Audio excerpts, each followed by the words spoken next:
Bonsoir amis téléspectateurs de KM Info dal leen ak jàmm ci seen émission Plan A di leen wax ne nag à chaque fois nii lay demee l'émission bi nga xamante ne moom mooy ñëw pour ñi nga xamante ne dañoo jug spécialement pour entreprendre comme ni ma leen ko waxee woon nag à chaque fois plateau bi duma si wéet benn yoon parce que dinañ fi indi ñoo xamante ne seen xam-xam dañoo màcc ci entrepreneuriat kon l'ambassadeur de la jeunesse coach Dame Thiam tey moom dafa sañse de waaye tamit tey dañoo am benn invité boo xamante ni dafa spécial si parcours am parce que ku wax entrepreneuriat am na lu bëri yoo xamante ne danga koy soxla comment entreprendre pourquoi entreprendre mais aussi dañuy soxla ñoo xamante ni dañ lay teg si code tey nag sama invité moom il est un peu spécial mais dama leen di bàyyi moom mu présenté boppam di leen fàttali juste que am na différentes casquettes yoo xamante ni invité bi tey da koy occupé parce que responsable la suivi d'insertion au niveau du centre sectoriel de la formation professionnelle au niveau de Diamniadio bëri na ay casquettes mais dama koy bàyyi mu ñëw saafonte ak yéen nuyoo ñu fas yéene wax ci Plan A Sima. Oui. Salaamaaleykum téléspectateur KM Info. di nuyu wax dëgg yàlla comme ni nga ko waxee rek l'ambassadeur de la jeunesse monsieur Dame Thiam. di la nuyu Adama di contenté tey ci invitation bi nga xam ne invité ngeen ma ko. ma war am opportunité pour wax ci leneen en dehors de la politique tey ñuy wax ci li nga xam ne dama jàpp ne comme ni ma koy waxee rek c'est la voie à suivre. nekkul benn. route boo xam ne secondaire la c'est la voie sur muy l'entrepreneuriat. donc man la Sima Sonko nekk koo xam ne ndaw bu dëkk Kër Massar xam ne fii la amee lépp donc amee fii bac ba dem université am fa master en gestion étude de projet donc nekk koo xam ne aussi tamit comme dama nekk koo xam ne dama bëgg entrepreneuriat depuis 2014 laa créé sama propre affaire Sonko Consulting. donc depuis 2014 donc mu nekk tamit acteur de développement. si sama parcours professionnel nag jaar naa fu bëri mais fi ma gën a marqué rek mooy centre sectoriel de la formation professionnelle de Diamniadio li nga xam ne li ma gën a bëgg laa fa doon def mooy suivi insertion parce que dama jàpp ne tey jii ndaw ñi du ay formation kese lañ leen war a jox dañ leen war a teg ci yoon boo xam ne pendant la formation et après la formation dinañ découvrir le monde de l'entrepreneuriat mais tamit dinañ découvrir le monde professionnel. donc ñu nekkoon tampon entre le centre de la sectoriel de la formation de Diamniadio ak les entreprises yi nga xam ne ñoo nekk dans le secteur du bâtiment et travaux publics donc ndaw ñi saa suñu daan génn de war a dem vacances ñun dañuy fexe ba vacances boobu noonu ñu def ko stage parce que da leen doon permettre ñu am ay aptitude professionnelle mais aussi tamit ñu tâter le monde de l'entreprise. donc aussi tamit comme ni ñu ko waxee rek beneen casquette bi nag mooy casquette politique bi nekk chef de cabinet du maire de la commune de Kër Massar Nord aussi tamit ki nga xam ne mooy yor tout ce qui est communication et relations publiques donc en tout cas di leen remercier waat bu baax a baax ci opportunité bi ngeen ma jox li tey. ñoo la gën a kontaan ci dalal bi parce que li nga fi wax yëpp njëriñ la monsieur Dame Thiam. ñu bàyyi la xam naa ne nag internetu KM Info yi namoon nañ la trop. waaw sañ senga nag kay. maa leen raw merci ay moom ka foo de. baax na nii. boo jigee ci biir ni baax na pour man daf may jeter ay fleurs quoi. waaw mais c'est normal parce que xam nga dañuy jàkkaarloog àdduna. jàkkaarloog Sénégal waaye jàkkaarloog fi ñu dëkk xam dañ ko bëgg suñu xol muy Kër Massar rawatina fi ñu dëkk muy Kër Massar Nord ma jaaree fa rek di nuyu plateau bi ñu fi nekk ñëpp muy yow d'abord Adama waa Grande Royale di nuyu également waa nga xam ne mu nekk KM Info nga xam ne mooy. vraiment télé yi comme ni ma koy faral di wax référence la mais it ñu jàkkaarloo kenn koo xam ne ndaw la c'est une fierté pour nous tey ñu jàkkaarloo ak moom moo taxoon ma ne leen tey émission bi émission bu neex lay nekk émission naturelle lay nekk. parce que entrepreneuriat dëgg la mais bu fekkee da nga dalal ndaw boo xam ne tey jii bi muy nekk ndaw ba léegi ci la mës a nekk yu wane ne entrepreneuriat mën na lu ne tey su demee tey jii bu occupé yenn fonction yi. 80% entrepreneuriat da ko ci parce que dafa dimbale ñu bari. ba tey yàlla dimbale ko tey fii mu toog ma jaaree fa rek nuyu képp koo xam ne yaa ngi autorité mel ni préfet le président Babacar Gueye et tous les 6 maires. honorable député yeeg conseillers acteurs communautaires yeeg ñun ñëpp di leen jaajëfal di leen wax ne tey jii kontaan nañ bu baax a baax dinañ dugg nag ci thème bu am solo commencé woon nañ ko mais tey lañ ci ñëwaat muy naka lay ndaw fan la ndaw di jaar ba entreprendre. nan la ak naka la comme ni ñu waxee rek kër moom da ngay kër yi pour nga mën ko tabax merci Adama. Alors merci Dame Thiam di leen wax ne à chaque fois yéen a ngi ci seen émission Plan A, l'émission qui donne la parole à ceux et celles qui osent entreprendre sans plan B. tey nag suñu invité moom mooy Vieux Simon Sonko di responsable politique du maire de la commune de Keur Massar Nord monsieur Adama Sarr ñu ngi koy nuyuwaale de passage ak équipe bam yëpp di nuyuwaale tamit kilifa diine yeeg aada yi comme gars yi ni ñu koy waxee ak képp koo xamante ne rek kilifa nga ci Keur Massar duñu fàtte benn yoon jaraaf bu Keur Massar mais Simon sànq dañ gis nga def benn présentation bu am solo parce que tamit gis nañ différents casquettes yi nga xamante ni yaa ngi koy occupé ci loolu gis nañ ne vous êtes coach en entrepreneuriat en développement personnel et je pense que loolu noonu aspect bu am solo la si entrepreneuriat xam naa nag mën nga ñu ñëwaatal tuuti ci définition entrepreneuriat balaa ngay ñëw si réponse boobu noonu. Bon, d'une manière simplifiée, man dama jàpp ne entrepreneuriat c'est le fait de mener une action dont on est soi-même initiateur maanaam jëmmal benn mbir moo xam ne dafa nekkoon benn idée sa bopp. xam généralement ñun dañuy toog ku ci nekk da ngay ne su ma amee 1000 francs su ma amee 10 000 bi ñu nekk booy su ma amee 20 000 su ma amee 1 million dinaa def lii loolu mooy idée de projet bi nga xam ne. am nga ko ci sa bopp. Maintenant pour entreprendre nag idée boobu noonu. ngay génnee et pour génnee ko nag dafa am nag yoon yi nga xam ne moom nga war a jaar léegi nga war a regrouper leen parce que dañuy ne pour entreprendre il faut 3 maanaam. ñetti pàcc. ressources humaines. finance. ak matériel. te loolu ki koy def mooy ki nga xam ne dafa am idée de projet bi bu ma bëggee tijji sama boutique lan laay soxla. pour def ko su ma bëggee tijji benn multiservice la laay soxla pour def ko su ma bëggee nag parce que l'entrepreneuriat yemul tout simplement ci produit am na ñoo xam ne produit la ñuy jaay mais am na ñoo xam service la ñuy jaay. exemple tey su ma bëggee def benn lan laa ko mën a tuddee benn idée intellectuelle exemple tey nga laaj ma si benn consultance li ma lay jox expertise intellectuelle la. loolu du produit mais c'est un service bi ma lay jox léegi lépp nag li mu mën a nekk que ça soit le produit ou bien que ça soit le service dafa am jumtukaay yoo xam ne moom nga war a teg pour que service boobu ñu la laaj wala produit bi ñu la laaj nga mun ko def normalement wala nga war a indi produit boo xam ne normalement la de manière simple di nga soxla ay nit maanaam ressources humaines di nga soxla xaalis ressources financières di nga soxla matériel mooy ressource matérielle léegi nag boo déggee des fois ñu naan la ressource financière nit ñi dañuy jàpp ne benn somme bu colossale la man dama lay wax le mot d'ordre bi may wax sama apprenant yi wala fépp jotaay bi mu munti dem séminaire bi mu munti dem le mot d'ordre pour entreprendre c'est de débuter. Le mot d'ordre pour entreprendre c'est de débuter monsieur Dame Thiam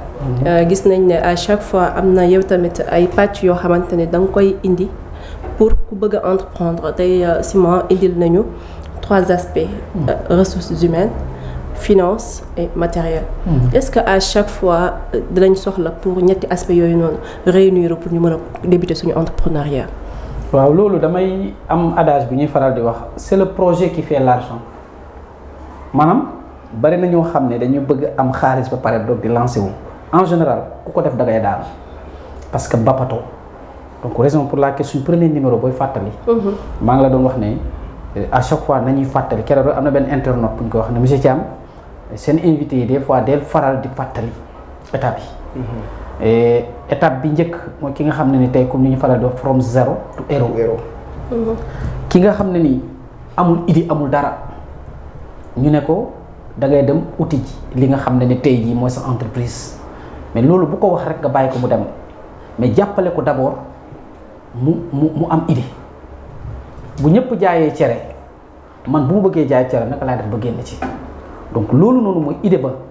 dina jaay cere wax bëgg na jaay cere bëgg na jaay montre bëgg na lii bëgg na mais ñeent yëpp su ko boolee bu ci nekk naka teg ci table bi mu xool kan lan mooy force bi ak la mooy faiblesse bi bu ci ëpp force mu jël ko traduire faiblesse yi en force loolu moom mooy idée bi gis nga loolu noonu su ko amee foofu ngay jaaree ñeneen design thinking loolu boo si paree li ci topp xam nga lan la mooy il faut mu utal ko carte d'identité la carte d'identité c'est quoi entrepreneuriat c'est le BMC business model canvas donc étape bu njëkk bi c'est la validation de son idée ñenn ñi par design thinking lañ koy defee ñenn ñi par prospection analyse et validation bu loolu weesoo maintenant loolu nga def foofu noonu nga ñëw teg ko ci li nga xam ne tey jii moom mooy BMC mais fàttali 9 domaines la regroupé en 3 bi njëkk bi moom la ñuy wax ne segment de client segmentation de client boobu noonu soo paree client bu ci nekk da nga koy defal proposition de valeur su paree canaux de distribution mooy fi nga xam ne tey jii fa lay jaar suñu paree maintenant nag nga xool relation client gis nga ñeent yi nii moom mooy étape bu njëkk bi c'est ça qu'on appelle l'étude de marché. yaa ngi dem ci marché bi di xam lu fa xew xam nga client bu nekk lii nga ko proposé boo demee fan laa leen di fekk pour wax client bi ne danaa def lii kat. soo paree ma ne client bu ñëw naka laay def tey ji ba mu toog xam nga ñeent yooyu noonu moom mooy étude de marché. soo jógee deuxième bloc bi xam nga lan la moom mooy modèle économique. dem naa ci marché bi xam naa. mais lan laay proposé. ak naka laa koy proposé. activité ressources humaines et partenaires. mooy deuxième bloc bi. troisième bloc bi nag mooy aspect finance mooy structuration de coût ak revenu lan laa ci am gis nga loolu yëpp su weesoo xam wax naa idée wax naa business model Canva soo paree foofu noonu nag mais bul dem rek ubbi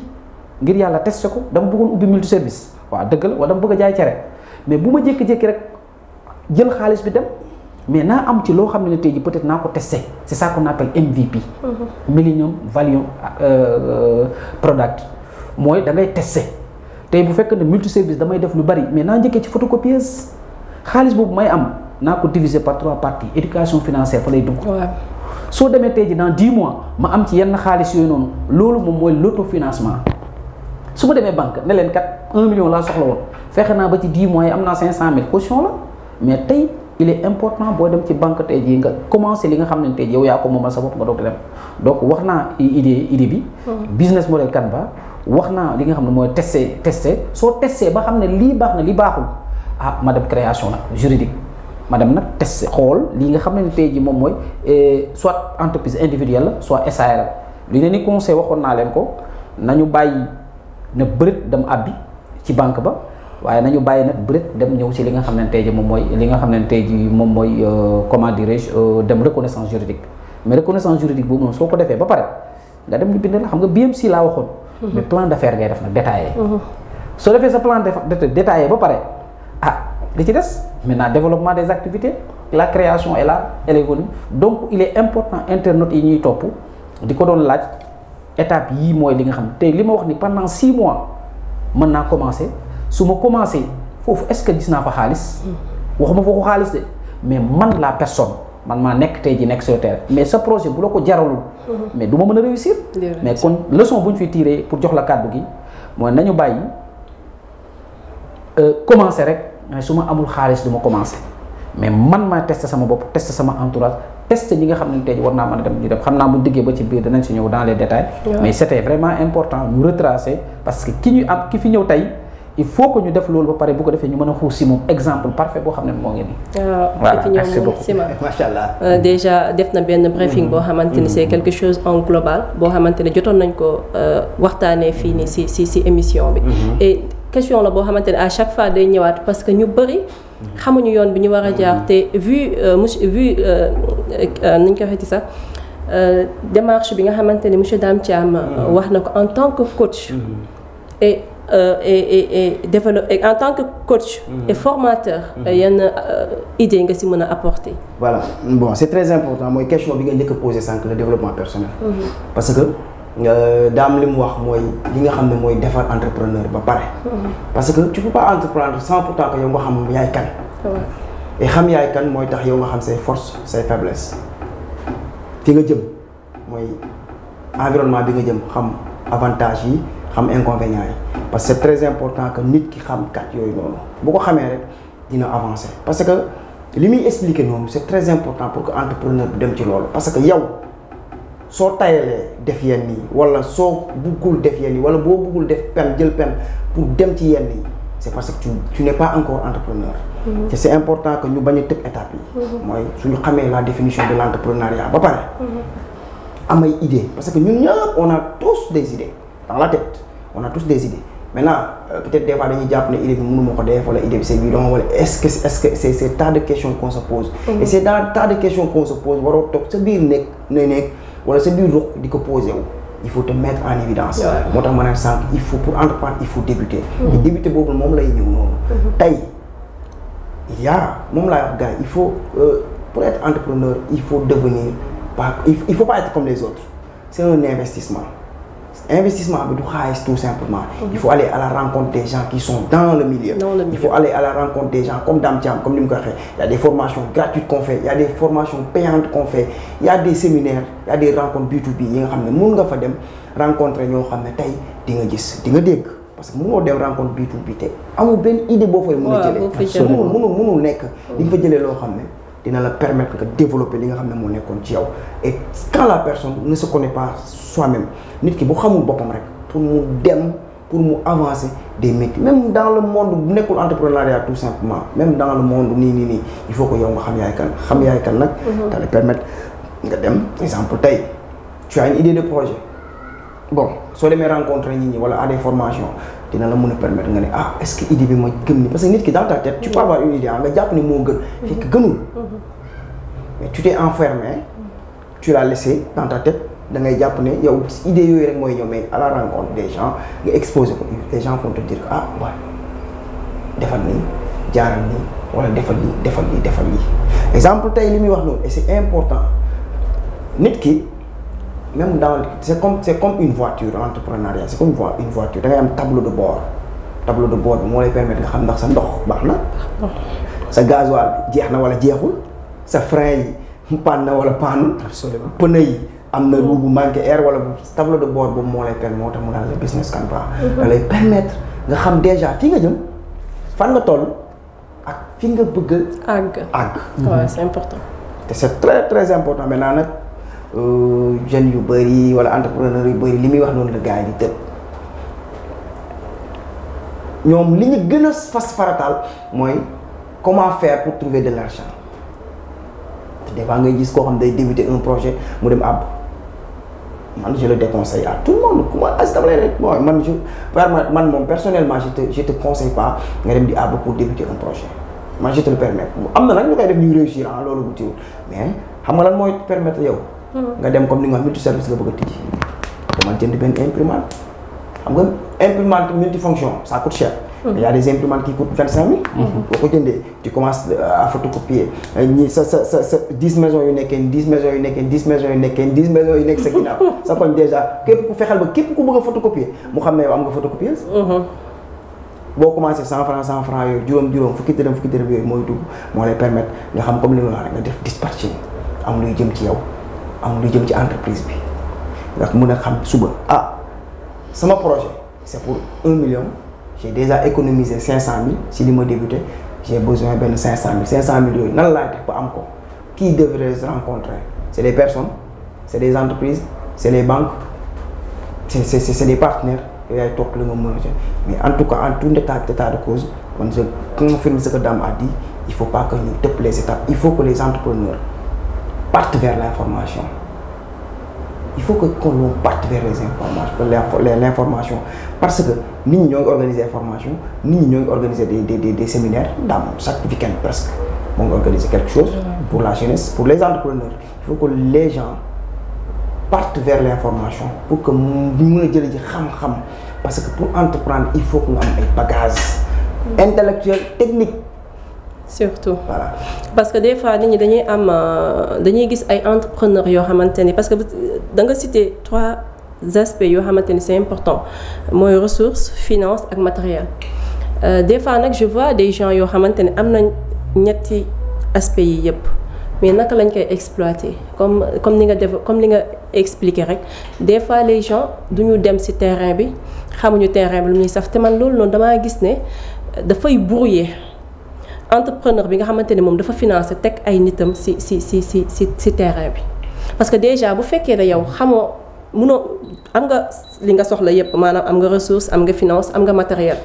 mais mosoo wàcc ci terrain bi pour man kooku day neex a influencer surtout boo xamul terrain bi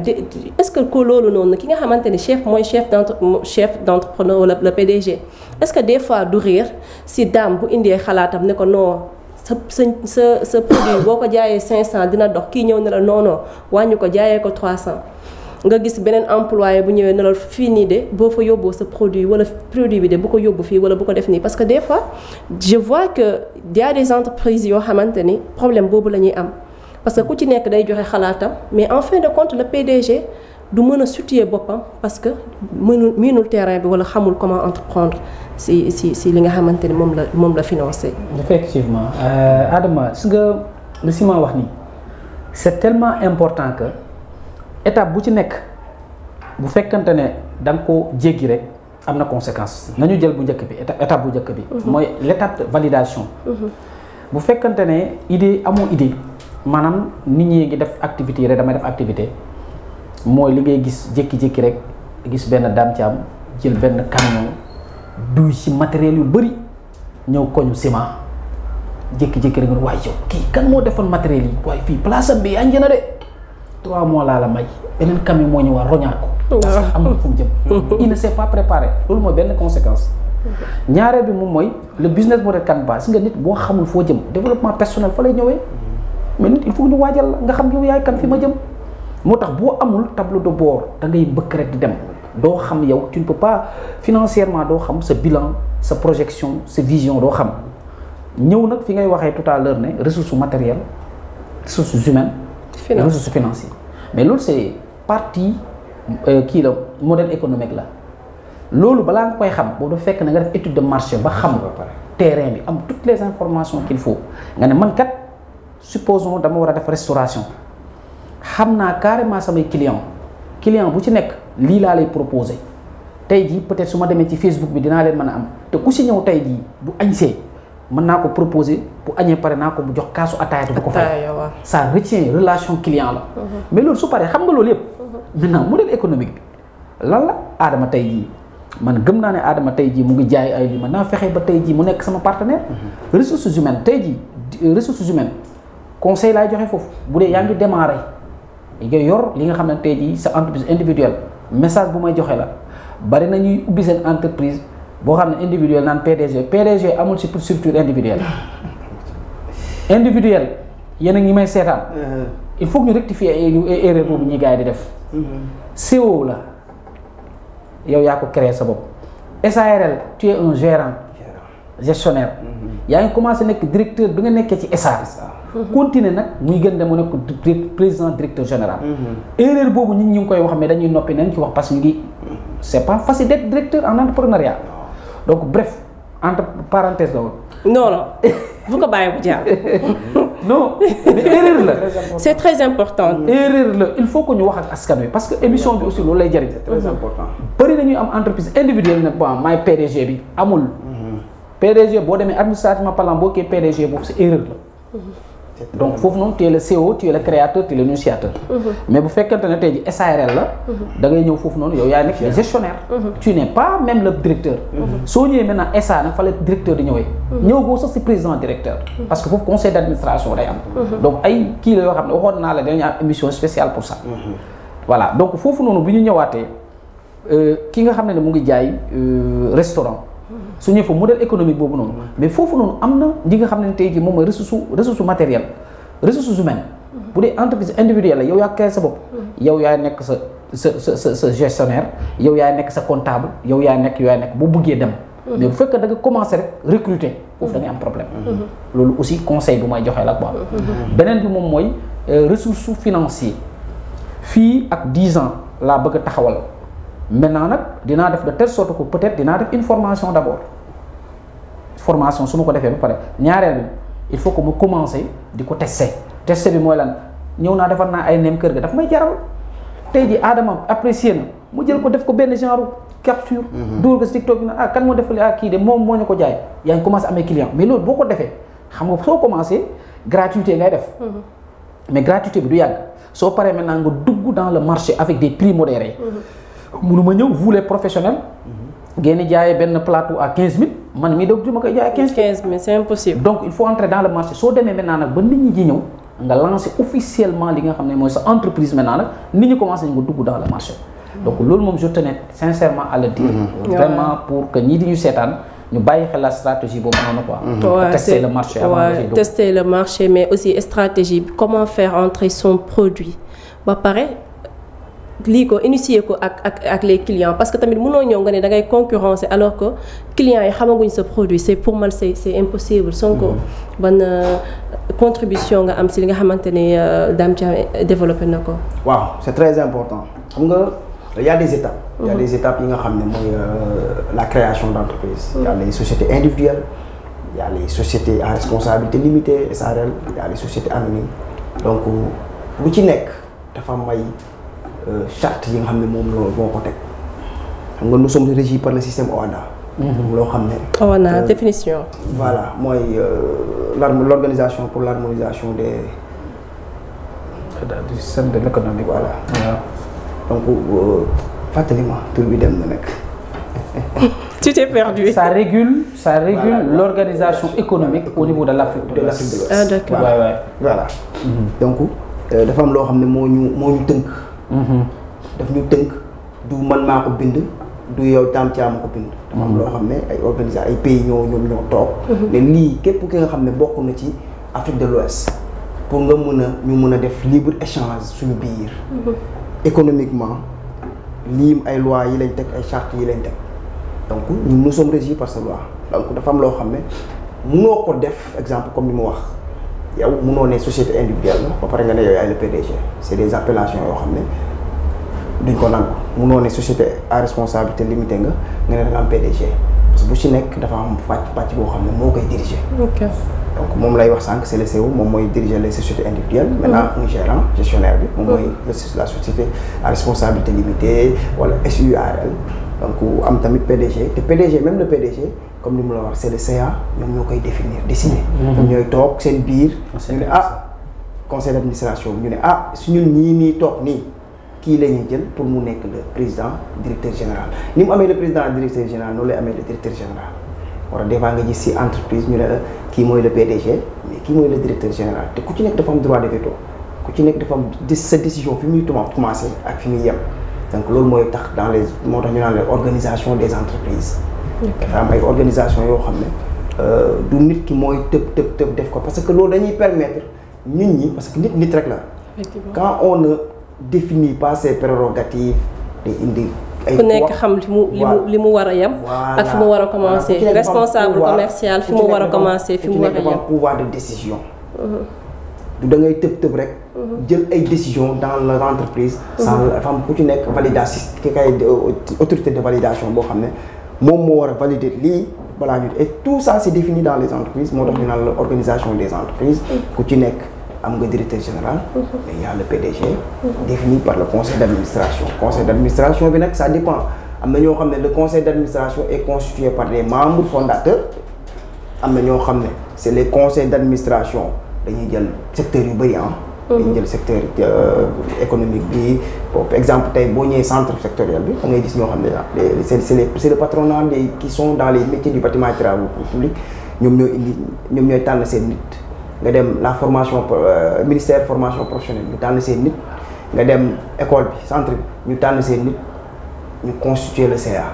nga xam ne ku ci nekk da ngay am indépendance de décision. ba bu ñu waree décider loo xam ne jaarul yoon ku ci nekk di nga jël ses responsabilités ba nga xam ne mun nañ ko organiser mais moom laay wax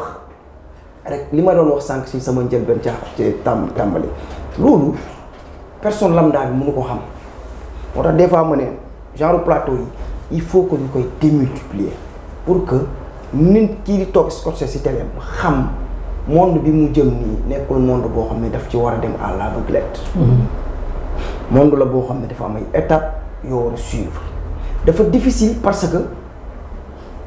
xamoo parce que loo xamul rek day xaw a jafe. effectivement ku la jiitu si nekk moo la mën a wax ni muy toogee. wax naa ko sànq si njëlbeen yi ma il faut que les entrepreneurs ñi nga xam ne bëgg nañ participer à l'entrepreneuriat ñu dem vers l'information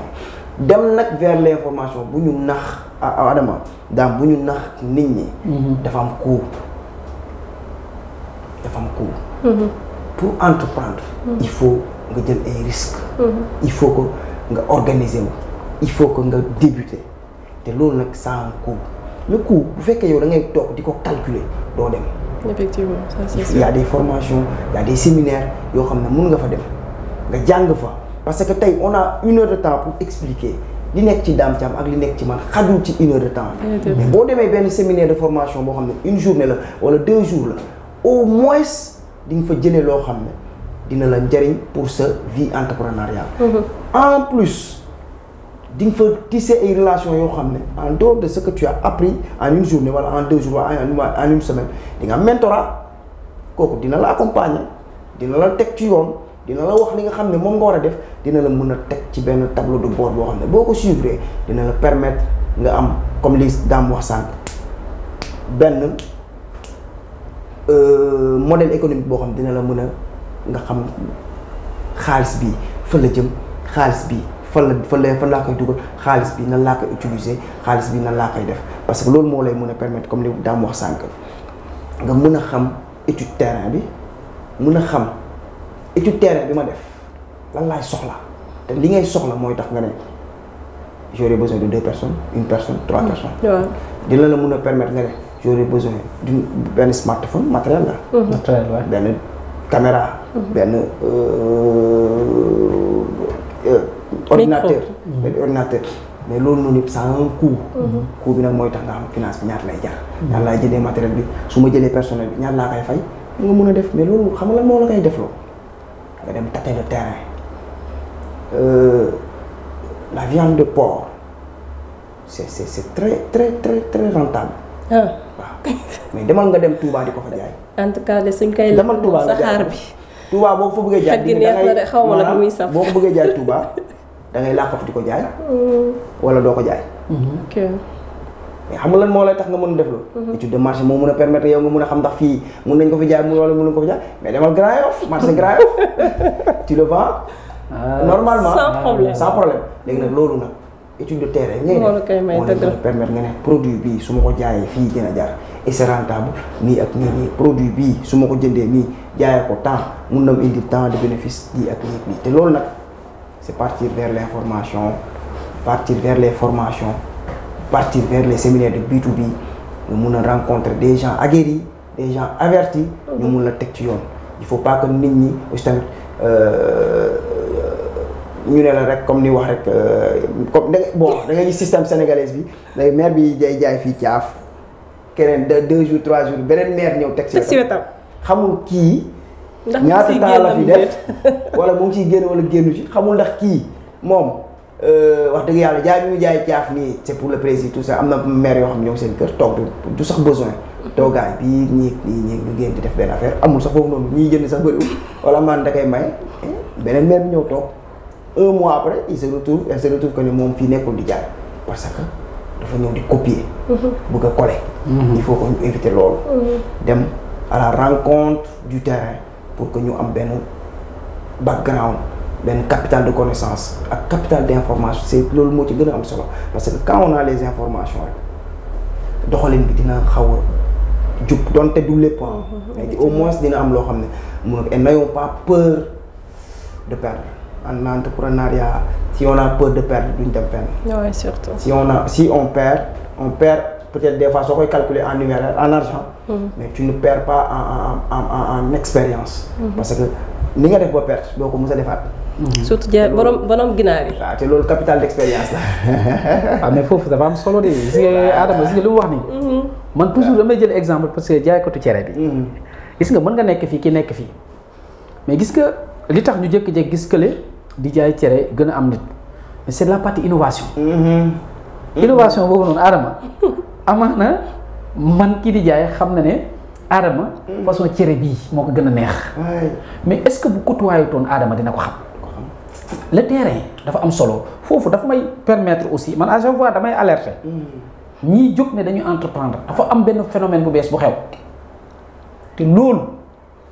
c'est aimer la facilité c'est pas bien dañu defal seen lien Google Form tas ko ci réseaux sociaux yi pour am les informations du marché mais et la chaleur humaine la relation client di nga am information de mais bi nga demee ci terrain bi fekk tey jii ki nga xam ne tey jii mooy Simon Sonko tey waxtaan ak moom mais am na lu mu la wax ne te par exemple man damay bëgg soo bu ma ñëwee sa place mu mel nii waxtaan mais amoo chance daje ko mel noonu moo tax beaucoup ñi ngi investir yaakaar ni jël nañu seen les liens là dugal ko ci réseaux sociaux ñu renseigner ñu ne waaw am naa maximum d'information xaaral ma commencer dafa sa modèle économique demal mais la plupart bu ñu demee après dañuy daaw donc côté boobu noonu vraiment dama ci doon insister vraiment ñu bàyyi ci peut-être beneen bi moom mooy il faudra aussi Sima mënu fi ñëw ba dem te duñ ko wax na ko l'entrepreneuriat et au niveau de la commune également hein. Parce que foofu noonu aussi il faut que ñu waxtaan ci de. C'est important. C'est important. waaw man daal je ne sais pas mais daal il faut jotoon naa rencontré benn femme. J'ai pas eu son contact. ci période Ramadan bi. mu naan non monsieur le maire ñu ngi jàpp suñu financement yi ñu ngi leen defaral formation le maire de Keur Massar Nord Adama Sarr et yan lien ngeen noué ak les femmes de votre commune. si entrepreneuriat. waaw merci hein parce que comme ni Dame Thiam wax dafa am important donc tey dañu fi ñëw beneen casquette mais c'est très très important parce que le développement c'est à la base. te la base c'est les collectivités territoriales quoi que l'on puisse dire tey bu ñu nee équité rek dañu ko commencer ci suuf ba pare. te tey cette équité fu ñu ko tàmbalee collectivité territoriale bu ñu ko comprendre rek day ci y a deux couches plus vulnérables mooy les femmes et les jeunes. dëkk bépp bu bëgg a développer bu fexee ba ñaar ñooñu am benn activité économique rek. dina mën a avancer. bu baax a baax parce que ñun ñooy doxal réew. donc ñun bi ñu gisee loolu dafa nekk suñu zone de loo xam ne moom lañ ñu xamee avec Keur Massar Debout mooy la formation des femmes ñu gis ne carrément tey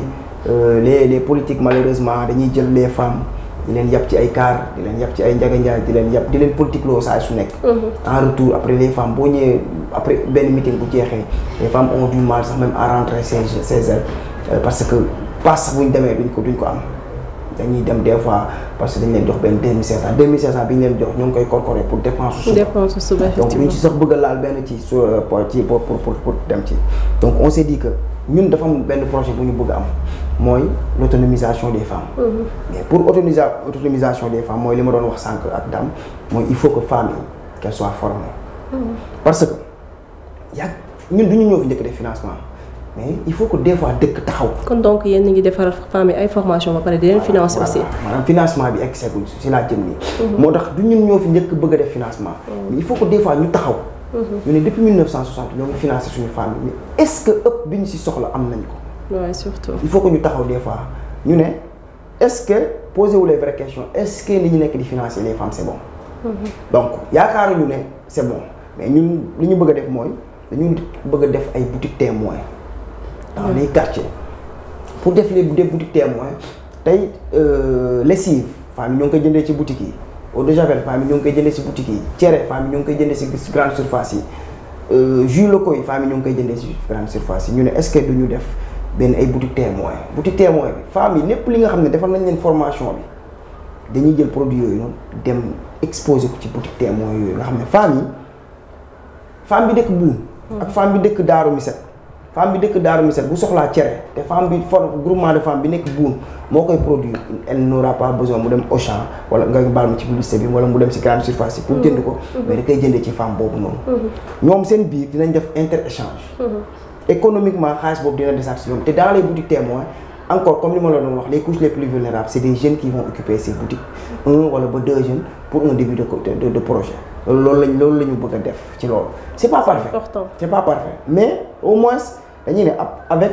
les moyens parce que dans le budget on a voté un budget de 50 millions pour le financement des femmes donc voté budget boobu ba pare nga ñëw jox ko femmes yi déwén nga war a fekkaat femmes yi fi nga leen bàyyi woon war leen joxaat beneen 50 millions pour man mandat bi day jeex rek jigéen ñi tàccu mais après ñoom en retour duñ ci am dara te ñoom ci ñuy yaay lañ dama jàpp ne tey war nañ am benn occupation boo xam ne man Sima politique bu ma leen woowee ne leen kaa leen tàccul ma dañ mel ne boutique ba tey kenn nekku fa oui. su ma demee dina tàccul boutique ba ko fay nekk bu ñu amee occupation rek ñun politique yi dinañ obligé di changer dinañ ma laaj des fois ñu ne moom mais loolu est-ce que wóor na si yéen politiciens yi may leen si bien sûr que wóor na parce que collectivité territoriale dañoo vulnérable ñoo ku am soxla da ngay fëgg te bu ñu seetloo 3 ans yi ñu fi def yëpp ñoom ñoo lay fëgg suba si yor leket ne la li ma demee marché sax aw ma ko c'est des femmes. tey boo leen occupé ba ñoom ñu am li ñuy def seen gafa fëgg boobu ñu la daan fëgg chaque 9h chaque 10h pour dem marché dootuñu la ko fëgg. parce que même bu ñu la fëggee di nga am langage de vérité boo leen di wax. leen man de fexe naa ba ngeen autonome pour que lii nii nga xam ne ñoo ngi koy def ñu mun ko arrêté ngeen au moins dinañ préserver seen dignité humaine. mais aussi tamit dinañ am li nga xam ne dinañ ko yóbbu seen kër yi bu ngoon jotee. donc ci loolu la ñu nekk aussi tamit li may wax rek si nekk dinañ dem tamit plus large mooy la jeunesse man dama koy wax ak coach Dame ne ko man de Ciment su ma li ma doon wax si sport bi rek te maa ngi koy réussir mooy su ma demee ba wàcc Kër Massar amul stade man j'aurais du mal à regarder les gens parce que dama bokkoon ci ñi nga xam ne dañ doon wax Kër Massar réclame son stade mais aussi tamit su ma demee ba wàcc te jeunes yu bëri duñ toog ne ñii de bi ñuy nekk ci mairie bii au moins ñoo fi def lii pour la jeunesse man su ma si génn ma dox parce que je faisais partie aussi tamit de ces jeunes là qui disaient que ñi fi nekk nii taluñu jeunesse bi wala ñi fi nekk nii niñ nekk di def nii baaxul pour la jeunesse donc ñoo ngi waaj a lancer ay programmes yoo xam ne bu jotee incha allah dinañ ñëwaat toogaat fii si KM Info wax ko. ne leen on est prêt pour faire ça te vacances yii am na yoo xam ne ñoo ngi koy waajal pour que jeunesse bi au moins bu ñu paree vacances yi. comme ñii di dem di football yi nii di gagné coupe ñoom dinañ gagné tam seen trophée ñu ne lii pendant les vacances la mairie de Kër Massar Nord moo ñu ko defloo ba ñun lii ak nii ak nii c'est tout c'est dans le domaine de l'entrepreneuriat. C'est important Dame Thiam parce que li mu wax man moom li ma si gën a ñor mooy cadre boutique yi nga xamante ni jot ngeen ko wax parce que je pense que ñi ñuy demee je ne vais pas faire la pub aussi mais les grandes surfaces da ngay gis ne léegi nit ñi dañuy propulser wala dañuy mettre en avant les produits locaux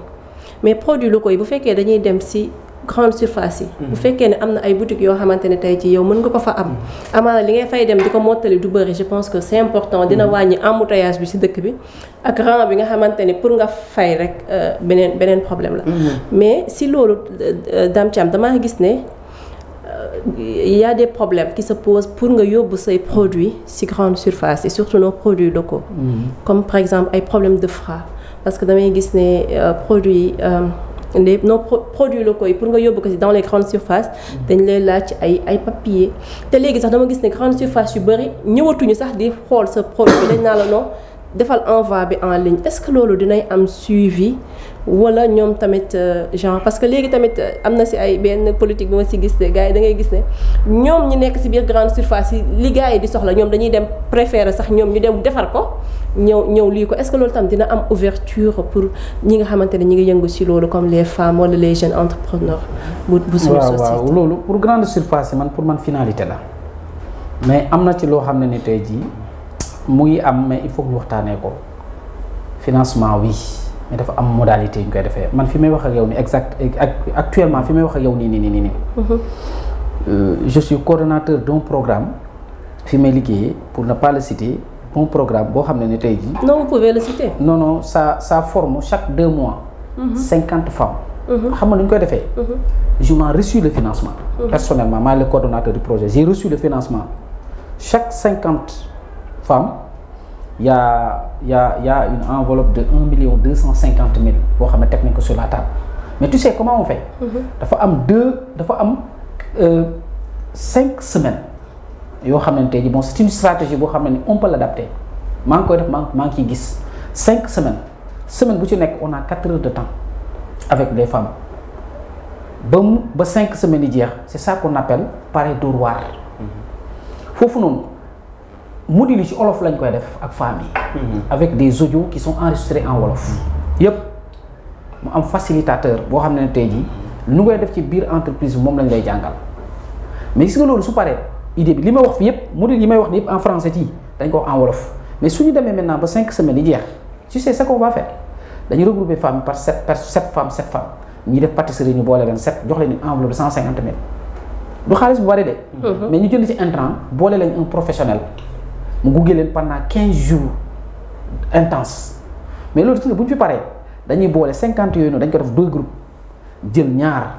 indi benn projet boo xam ne maa koy bind bii projet pâtisserie kii projet kii jox leen ku ci nekk benn enveloppe de 1 million et quelque. ñu demal seen bopp bii maa ngi sama 2e génération. amaana am na ñuy seetaan Kër Massar ñu ci bëri bokk nañu ci jeudi bii laay lancé 2e promo bi nga xam ne tey ji laaju ci kenn dërëm c'est un projet qui a été ficelé. lu mel noonu nag boo gisee tout à l'heure ma brossé dans la commune de Keur Massar Nord. Il faut le faire parce que gis naa ne vous avez fait beaucoup de formation. mais derrière suivi bi man mooy sama problème. te formation bu fekkante ne yaa ngi koy def il faut que nga xool impact effet bi ak impact bi. effet c'est tout à l'heure mais impact dans 1 an 2 ans. te loolu nga wax noonu femmes yi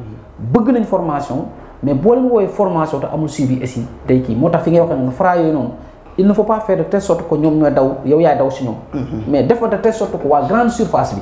ñooy dégg qualité bi ngeen di defee formation ñooy dégg seen organisation ak seen fulla daw ñëw jël si seen marchandise. mais am na yenn femmes yoo xam ne ni ñoom ñooy dem tey jii ñu leen di commandé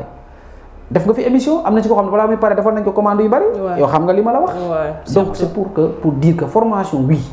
mais il faut savoir s'organiser. C'est le projet qui fait l'argent. xaalis après la femmes yi nañu bàyyi di leen jox xaalis te former wuñ leen. mais pas pour former pour former nañ leen former mais mu doon loo xam ne tey après nañ ci gis seen bopp avec des stratégies marketing. après la formation nañ dimbale ni ñu former la stratégie marketing ndax ñu xam fu ñu dem sinon boo leen former te xamuñ dañu tënkuwaat. loolu am na mais nag damaa am si beneen pàcc boo xamante ne bëggoon naa ko ñëw si parce que tam il ne nous reste plus de xam naa ne li dese ci waxtu matatul 20 minutes. Sima damaa gis ne ci pàcc yi nga occupé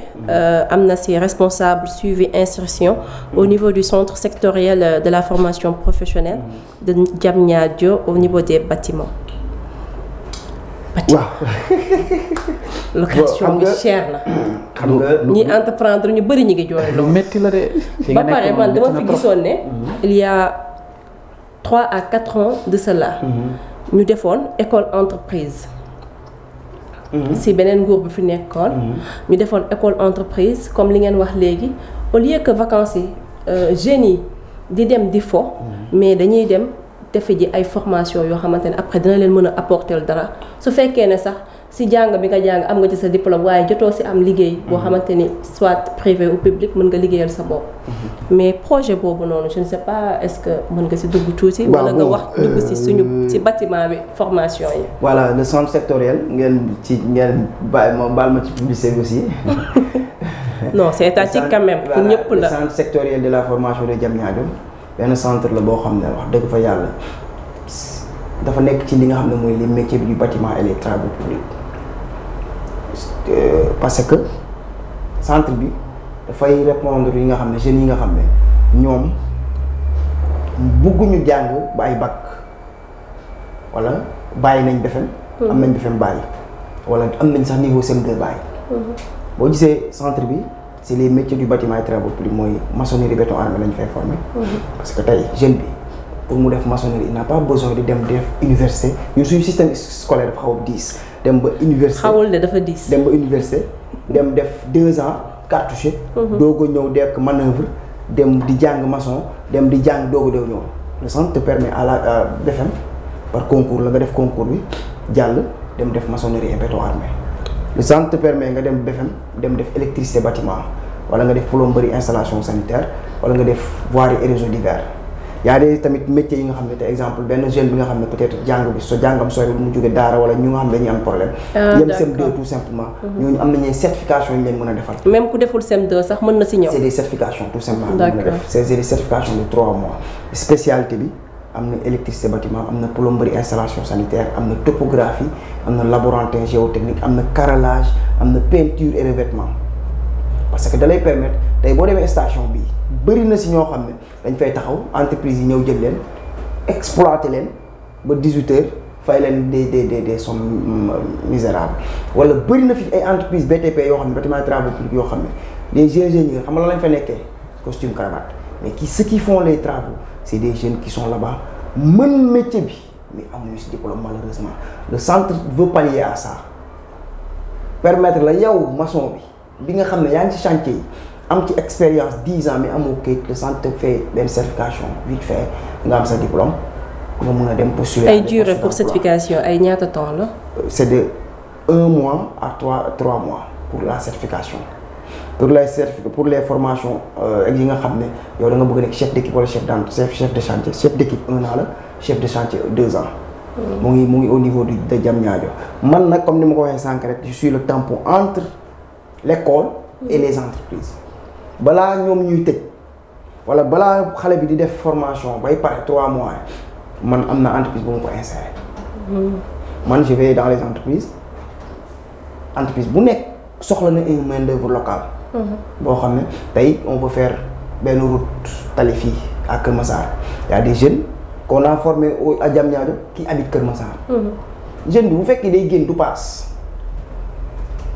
kooku. surplus la c'est plus rentable. et somme bi nga koy jox ça devient plus dérisoire parce que du ci génnee paas mais bu fekkee jeune bi Kër Massar la war a jógee dem chantier bu nekk Dakar nga war ko fay 100 000 francs mu génnee ci paas transport yooyu yëpp ça devient day métti ci moom. le salaire devient dérisoire par rapport à ça mais tey bu fekkee fii la léegi maintenant formation bi nga xam noonu c'était une formation Promoville programme de modernisation des villes moo tax Kër Massar bénéficié woon na c'était au temps de l'ancien régime bi fi nekkoon boobu man maa ngi centre ba. ñoo ngi doon liggéey ci loolu Kër Massar boobu Kër Massar la woon bénéficié woon na ci Guédiawaye ak Yeumbeul Nord. On a formé ici à Kër Massar 207 jeunes sur 13 métiers différents. Voirie et réseaux divers, entretien des routes, topographie, laboranté, géotechnique, conduite des engins, électricité, bâtiment, plomberie, maçonnerie, béton armé, carrelage, peinture et revêtement. yooyu yëpp c'est des formations yi nga xam ne defaloon nañu ko ci xam nga c'était pourquoi. ñoo ne dañoo ciblé woon Kër Massar devait avoir des routes devait avoir des constructions donc au lieu que ngay entreprise di def RSE di jël yeneen jeunes affaire yooyu noonu mun nañ jël dañoo ne entreprise c'était en convention avec les entreprises. qui avaient gagné les marchés AGEROUTE, CSE yooyu noonu donc ñoom dañ doon wax ne bëgg nañ jël jeunes yi de Kër Massar exemple. mais jeunes yi de Kër Massar amuñu ay compétences ci li nga xam ne moom lañ leen jël ou bien amuñu ay diplômes l'État a dit dañuy former jeunes yooyu sur ces métiers mu ne ñu ne leen yan genre de métier la ñu ne leen on aura besoin de ça on aura besoin de ça on aura besoin de ça ñu former jeunes yooyu bi ñu former 207 jeunes yooyu 207 jeunes yooyu entreprise AGEROUTE da leen waroon jël wala CSE wala les entreprises qui devaient gagner les marchés de Kër Massar former Guédiawaye 300 former Yeumbeul Nord 187 formé Thiès, Mbour, Tamba, Ziguinchor, Bignona, Matam, Louga, Kaolack, c'est des 13 communes aussi du Sénégal. Donc ñooñu ñëpp ñu formé leen c'était parce que programme bi moo fa waroon jaar mais malheureusement li Dame Thiam di wax le suivi. parce que question boobu laa la bëggoon laaj. qu'est-ce qu'ils sont devenus parce que man j'étais témoin. Hein? Voilà j'étais témoin programme bi ngay wax nii. voilà parce que des fois dañ fa daan jaar di leen accompagner. léegi nag ñun notre rôle était que. entreprise bi fexe ba jël jeunes yi mais c'était en collaboration avec les collectivités territoriales parce que embauchement maanaam ci bi ñi ñu jël c'était enquête beeg lépp dañ ko defoon ci biir collectif mairie yi dañ ko defee woon mairie yi am na ci part de responsabilité bi ñu jëloon mooy naan le suivi exemple jeune bi ñu formé plomberie bu installation sanitaire amee au niveau de la commune. balaa ngay jël keneen nga formé foofu le problème amoon na électricité foofu le problème bi am on prend d'autres jeunes au détriment de ces jeunes ba booyee def collectif voilà loolu la mujjee malheureusement dans toutes les communes yi nga xam ne formé nañ leen et ce programme si c'était suivi ces jeunes là parce que c'était en 2018 ces jeunes là tey jii am nañ 7 ans d'expérience ils seraient devenus des chefs d'entreprise parce que dans le programme man maa yoroon tout ce qui est insertion mais tout ce qui est entrepreneuriat am ak benn femme bu jugoon France donc ñun dañ leen doon former sur la création d'entreprise parce que ñun on avait jugé nécessaire que jeune bi nga xam ne def na électricité bâtiment il n'avait pas besoin muy dem di taxawal ci entreprise yi dañuy fexe ba jeune bi maintenance bi nga xam ne moo nekk ci mairie bi moom mu def ko maintenance bi nga xam ne quartier bi mu dëkk moom mu def ko jóge ci quartier bi dem ci mairie bi jóge ci mairie bi dem ci commune bi nga xam ne moom mu dëkk ñu fexe ba ñoom ñu constituer leen ñu créer GIE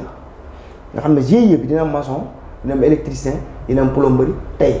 li ma leen limal ni yëpp boo buggee tabax kër di nga ko am. GIE yooyu noonu mun nañ gagner ay marché ici dans la commune construction bi déjà dina nekk norme parce que formation bu baax lañ amoon dina nekk dans des normes adéquates mais aussi tam dina respecter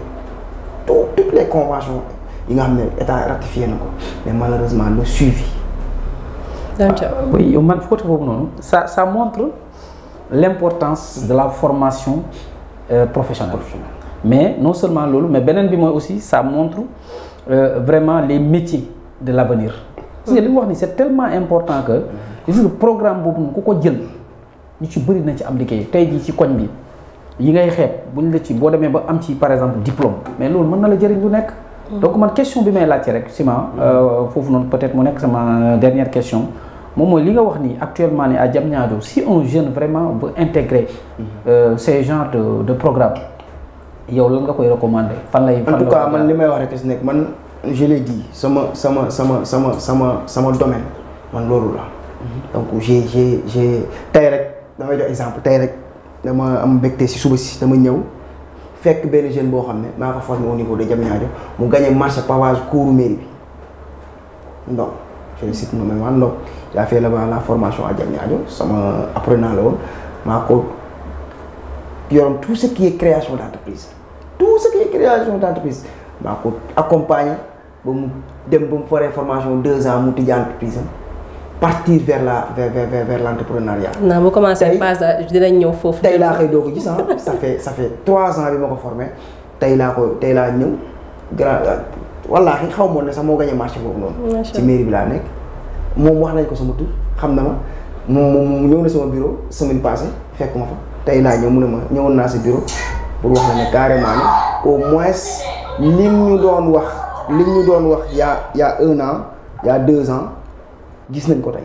donc ñun fierté yooyu rek la ñu am. pousser des jeunes ba kat ñoom ñu gis ne li ñu leen doon wax loolu la donc en tout cas damay sotaan tout jeune qui habite Kër Massar. waxuma Nord. Kër Massar le département laay wax. bu ma approché wala mu approché leen yan. mun ngeen ko jox sama numéro. tout ce qui est facilitation par rapport au centre je le fais et comme li ñuy wax rek. am na fooy nekk boo fa nekkee am noo fa nekkee rek même boo fa nekkatul sax da nga fay am gëdd. da nga fay am ci te ba tey jii y a beaucoup de jeunes de Kër Massar yoo xam ne je le parle devant la télé xam nañ li may wax ñoo ngi may gis ñoo ngi fa nii di def formation te si man lañ jaar donc yooyu duñ koy politiser parce que c'est man dafa nekk loo xam ne ni ñuy wax ñu ne acteur de développement la avant d'être la politique. donc yooyu c'est en dehors de la politique même. bu ma xamee ne maag yow bokkuñu parti ça n'a rien à voir loolu c'est des activités que je mène jusqu'à présent y a des jeunes yoo xam ne ma tudd sur de l'APR yoo xam ne. il faut les appuyer yóbbu naa leen centre ba te xamoon naa ne bokkuñu suñu parti mais man li ma gëm mooy la jeunesse te loolu laay wax saa su nekk foo munti far foo munti bokk que si tu es jeune rek man je suis avec toi et quand te c'est gratuit avec sama consultance boobu noonu pour wax leen ne ban métier moo gën a porteur ban métier lañ gën a mën a dem. fan lañ gën a mën a gisee seen bopp te en tout cas dinañ def suivi insertion boobu noonu ak ñoom ba aussi tamit après leur formation je continue jusqu'à présent centre ba je parle sous le contrôle ñoo ngi may nii ba tey ji maa xam ñoom je reste le tampon le véritable donte am na keneen un certain Coly que je salue mais ba tey ji cette consultance c'est moi qui le continue parce que j'ai de très bonnes relations avec les entreprises en BTP donc ba tey ji suñu paree maay jël jeunes yooyu yóbbu leen en stage ñu def stage am na ñu bari ñu ngi ci entreprise yi tey ñoo ngi leen di jël ñoo ngi liggéey ci entreprise boobu et c'est relation bi ma xam ne moom laa def sama diggante ak ñoom c'est loolu moom c'est en dehors de la politique c'est. mais loolu c'est normal xam nga lu tax parce que loolu lañ la jàngal quand même. effectivement te dafa am ñoo xamante ni depuis que émission bi commencé ci vacances yi dañu may woo. wala ñu may message naan ma dama bëgg sama rakk wala sama doom def formation. ci vacances yi. pour éviter taxawaay bi. moo wax ci prix bi moo wax tamit. peut-être dinañ am benn question bu dañu leen poser bu ma demee à quel prix. le centre sectoriel étant partenariat avec le 3FPT. la 3FPT. donc l'apprenant paye que 20%. les 80% les 90% sont engagés par la 3FPT. donc exemple électricité bâtiment pour 3 mois. apprenant bi. parce que apprenant bi 11500 lay inscrire 8500 par mois loolu c'est vraiment extraordinaire. donc plomberie c'est la même chose topographie 12500 mooy inscription fin du mois 10 000 donc boo demee ci yeneen écoles yi ñoo ngi lay naan 75 000 francs par mois. loolu centre bi moo ngi koy defee à bas prix. te c'est la 3FPT avec l'agence francophone de développement ñoo ko financé. Il y a des centres sectoriels qui sont là il faut que les jeunes ñoom li may wax rek sànq dem vers l'information internet bi il faut pas ñu nekk ci dans WhatsApp tout simplement wala ci TikTok tout simplement il faut faire des recherches ñu dem ci barre des tâches dugal fa recherche bi ñu bëgg a def suñ on tape Google ñu tapé le centre sectoriel dina la woon fi mu nekk woon la les métiers yi nga xam ne foofu lañ fay def woon la lépp li nga xam ne moom fa boo demee Google tapé dina la woon yeneen métier yeneen école même bu nekkul centre sectoriel y a d'autres écoles qui sont là boo demee Delafosse am na boo demee Guédiawaye am na boo demee Assafin am na c'est des métiers c'est des écoles de métiers yoo xam ne mën nga ko def facilement di nga am xam-xam di nga am attestation di nga am diplôme. bindal naa la Cheikh Yacoub Ndiaye. xam naa dama koy bàyyi nga poser ko sa 3 questions yi. waaw jeex na non c'est juste rek bon vraiment 3 minutes rek. c'est juste rek bon comme ni ñu koy faral di waxee rek bon l'émission tire à sa fin mais il est important bu ñuy pare ñu am par exemple question c'est-à-dire qu'est-ce qui t'a le plus marqué sur l'émission et qu'est-ce que tu as appris par rapport à cette émission xam naa ne jàngoo fi lu bari ndax lépp xam nga ko mais ñetteel bi peut-être moom mooy bon lan la mën a ban déclic la émission bi mën a indi par rapport ak après au niveau de centre ndaw ñi ak centre bi mais ndaw ñi ak commune bi donc ñetti question yooyu noonu quoi qu'est-ce qui l'a le plus marqué vraiment lan mooy li nga xam ne tey ji moom nga fi jëlee comme xam-xam mais ñetteel bi l'avenir c'est quoi par rapport ak l'émission bon comme je le dis tout le temps rek man c'est un plaisir de revenir ici et de revenir ici fii sama kër la déjà sama kër la beneen bi mooy li ma gën a marqué tamit ci émission bi mu nekk plan A mooy cette ouverture qui permet aux gens de mieux comprendre li nga xam ne mooy le monde de l'entrepreneuriat te loolu vraiment moom laay wax sànq je le dis il faut les démultiplier il faut que ñuy expliquer les gens fi nga xam ne foofu lañ jëm loolu moom marqué na moom bu baax a baax avec la simplicité de l'émission parce qu'on n'est pas là carré loo ko de telle sorte que après tu es c'est open quoi voilà c'est open loolu moom lu rafet la ouverture nag bi muy am par rapport au centre mooy comme li ma la wax rek man benn numéro la am je le dis tout le temps ni daf may woo monsieur Sonko diw nee na ma jox ko sama ne ko saa loolu jarul sama permission laajul sama permission man peut-être man de jaaxal na ma nag waaw loolu voilà donc loolu aussi li may wax rek on n'a pas besoin de fii la xew ci émission de me demander la permission de donner mon numéro tant que ça reste dans le cadre professionnel wala dans le cadre de l'entrepreneuriat ou bien benn dimbale nañ mu nekk loo xam ne mun nañ dimbalante rek awma problème yooyu noonu donc yooyu noonu awma problème et je fonctionne aussi li may wax rek H24 donc ku ma jotul mën na ma bàyyil message WhatsApp et je vais répondre loolu moom mooy la ouverture nag bi muy am par rapport au centre moom laay wax buñ ma ci woowee dinaa leen gën a guider et on peut être des facilitateurs entre les gens de Keur Massar ak le centre loolu moom je le promets ici par rapport à la commune comme ni ma koy waxee rek nous sommes open li may wax rek la relation entre la commune et la population ne doit pas se limiter bu élection jotee nga dem laaj fois après ñoom ñu jox la nga yem ci non ça doit être benn relation humaine des relations yoo xam ne ñun dañ li may wax li monsieur le maire di wax rek ñun nous sommes ay mindaan la ñu bindu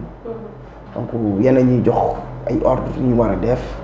lu ñu war a togg lu ñu war a ci en tout cas nous sommes ouverts par rapport à ça et j'appelle les jeunes qui ont des projets qui ont des activités citoyennes qui ont des projets de pour les grandes vacances là ñu venir vers la mairie wax parce que des fois nit dina toog de loin waa ak ma am nañ projet Oscar des vacances moom laay wax nit dina toog de loin jàpp dara ci boppam fekk loolu du loolu moo am mais non peut-être da nga ñëwoon nit mus la ko def ou bien nga ñëw ñun ñëpp xam nañ maire ni muy def ou bien nga ñëw jotoo ci la bonne personne aussi c'est très important des fois nit ñëw nga dajeek nit koo xam ne peut-être li ngay wut sax moom gën la ko xam mu jox la information boo xam bu baaxul la wala mu bañ la eggale fi nga xam ne foofu nga war a egg yooyu rétention d'information la quand tout ce qui est entrepreneuriat tout ce qui est développement pour la commune quand on demande à la mairie monsieur Sonko Sima dinaa la ubbil sama porte ñu waxtaan ci pour le bien-être de notre société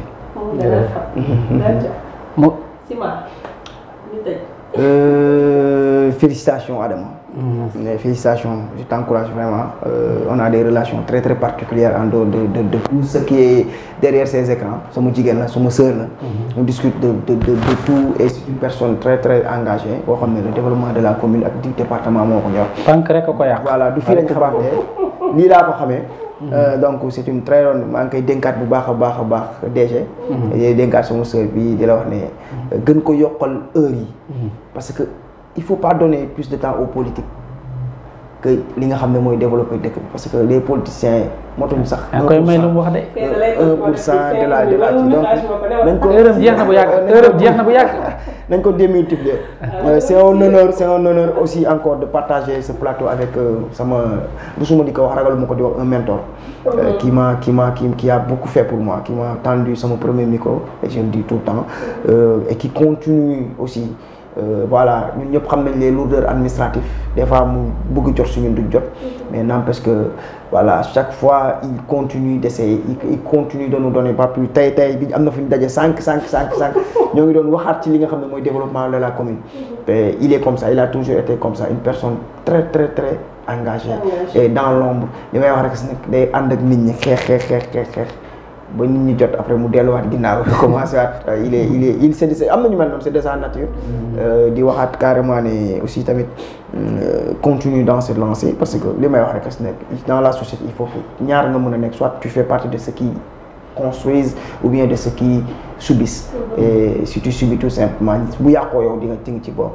donc merci encore di féliciter waat di encourager waat waa KM Info ci li nga xam ne mooy seul télé bi nga xam ne man tey ci département bi wala rajo bi nga xam ne tey ministère de la communication accrédité na ko donc loolu fierté la te incha allah li ñuy wax rek si nekk quand c'est important c'est sur KM Info ragaluñu ko wax suñu ko wax donc c'est notre fierté di leen féliciter di leen encourager di leen wax ne jàpp leen rek affaire yi des fois day métti trop ci yu pàcc yu bëri su ñun les autorités par rapport ak li nga xam ne waroon nañ ko ak yéen mais n'empêche que li may wax rek si nekk ñun xeexuñu pour am ci dara dañu xeex pour mu baax te bu baaxee rek nañ ci am dara donc ñun ñëpp buñ jàppee loolu rek incha allah dina baax merci et beaucoup à la commune à toute la population nord-massaroise. Merci beaucoup man moom xanaa 2 mots rek inviter la population le 27 dañu war a lancer 2e édition Oscar des vacances. ñu ngi ñaan nag autorité yëpp ciment na si ñëpp jàpp. baal ma dama ko ci wax sànq. je voudrais pas que ça soit une question snobée. daf ma sànkal ne Oscar des vacances dama ko fàtte moo tax jaaruma ci. en tout cas ñun li ñu waxoon rek mooy en tout cas ak man. pour cette année avec Oscar des vacances dañ ci bëgg a takk rip. la commune vraiment gis na daaw yi nga xam ne moom lañ def et on a des retours par rapport ak li nga xam ne mooy retombées yi. vraiment incha allah pour le rendez-vous c'est pour bientôt dinañ toog avec les autorités waxtaan ak yéen xam fa ngeen jëm lan lañ ci war a def ñu def ko te bu soobee yàlla incha allah ren dinañ ci feeñ bu baax a baax. donc c'est à partir du 27. incha allah waaw dañ ko lancé c'est un projet il y a beaucoup d'innovation cette année surprise ce qui m'a marqué mooy bu ñu demee bay dépouiller inscription c'est des centaines de jeunes. ñu inscrire crème la qualité la donc c'est un projet qui vraiment est devenu communal départemental da si ñëpp jàpp donc lancement bi c'est le 27 incha allah au niveau des foyers des jeunes donc incha allah na si ñu ngi si ñu beneen bi mooy plaidoyer bu may lancer la c'est de la part de un certain gars yi ñu ngi suivre il s'appelle pas Fall Yëmbal Nord nee na nañu bàyyi xel ci ñi nga xam ne tey jii ay way laago lañu mënuñu yéeg ci yenn bâtiment yi pour accéder parce que keroog dañuy dem fële tribunal bu Kër Massar mu am cas foofu kooku mu war a dem ci kaw te mënul yéeg donc kon département bi ñu ngi ñaan ñu fexe yitteel li nga xam ne mooy rampe yi donc man ñaar yooyu rek laa doon vraiment wax di lancer appel nag ñëpp koo xam ne ñu ngi fi ñu bàyyi xel way laago yooyu également quoi donc sinon on vous dit vraiment merci beaucoup pour la tenue de cette émission et ce fut un réel plaisir pour nous d'inviter Simon di remercier également KM Info comme ni ñu koy waxee rek quand c'est important c'est sur KM Info. Quand c'est important c'est aussi sur KM Info votre chaîne qui vous suit partout.